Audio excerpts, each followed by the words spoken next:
Hello guys, welcome back sa ating channel. At para sa video ito, this is going to be the last part para sa merchandising job dash series.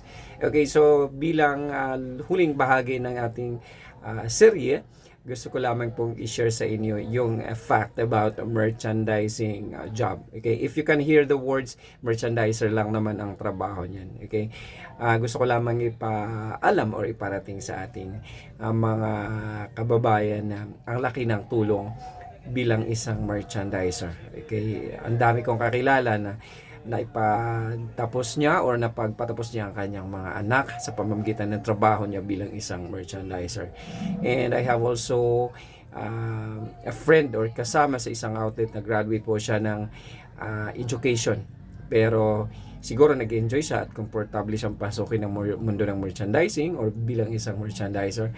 Parang kinalimutan na niya ang balikan yung course niya. Okay? At meron naman akong naging kasama sa outlet na nag-merchandiser muna siya pansamantala at nung magkita kami ulit several or some years have passed, maybe nagkita kami naka-uniforme na po siya ng pulis. Okay, meron din na po akong kasama na pagkatapos niyang nag-merchandiser sa isang outlet, then a few years, so same with the other stories that I have shared, naging police din siya. Okay, so hindi po natin pwedeng maliitin ang trabaho ng isang merchandiser.